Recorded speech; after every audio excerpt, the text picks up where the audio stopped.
Hey guys, Steve here, Potent Phonics. Today we're going to talk about Growing with fishes.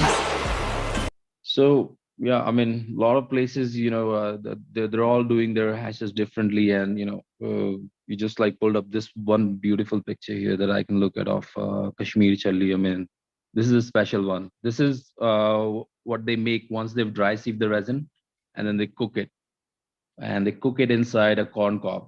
I'm sorry, like the corn husk. So and it's like tied with the thread, so it kind of like melts inside, but it doesn't come out. And then they take it out and cool it down because it's done in the winter months, so it cools down really fast and it gets really hard. So then you could use it like hash. It becomes really convenient to use, opposed to the uh, you know just the dry sieve resin they have procured. And this way they can also mix like a lot of plant matter as well, which will not be easily discernible. So it all gets mixed in, and they can just like sell a little more than they would have.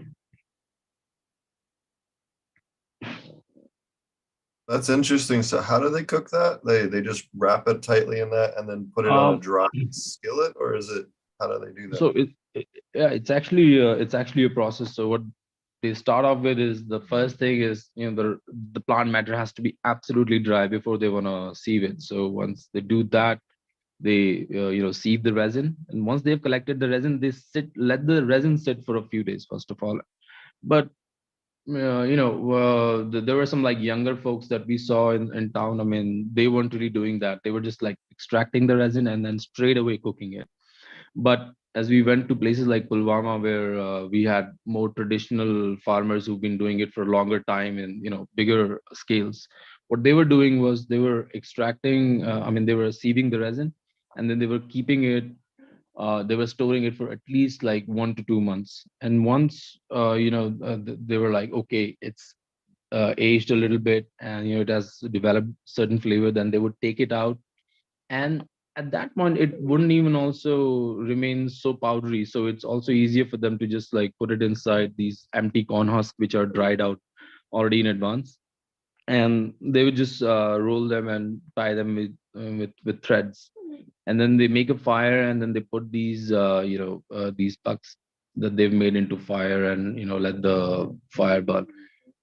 And this is where it's like really interesting, because somehow these people have very good idea like how long it has to stay inside the fire, because if it stays too long it can get ruined.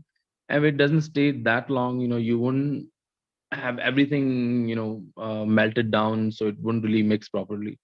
So the people who do it, they just have this like intuition kind of thing. Okay, now it's done, so they would just take it out after a certain time, which is like not a very long time. After, I think I would say like less than a minute, but more than like 45 seconds, so around like 50 seconds. And then they would immediately beat it with something like a stick or a rock to just flatten it out so that it gets mixed properly. And they would put it back into the fire like one or two more times, depending on how it feels to them. And once, second or third time around, when they're like sure, okay, this thing is like properly done, that's when they unwrap it, and then they check how it's done. They'll break it immediately to see the texture, whether or not it was properly mixed and amalgamated. And yeah, it's a beautiful thing, when it's done right. The flavors are enhanced. The high, I I mean, enhancing the high is like not the right word. I mean, it just like goes 2 to 3x. It just increases so much. But the flavors come out beautifully as well. But that's when it's done right, because some younger folks doing it tend to keep it for longer, and they sometimes just burn off the flavors. And sometimes they just pull it out early. So it just has to be done right by experienced people. So when we tasted it from people in Pulwama, that was beautiful. That was, that's that picture from Pulwama from 2018. So that was, one of the best hashes that I've ever smoked. So yeah.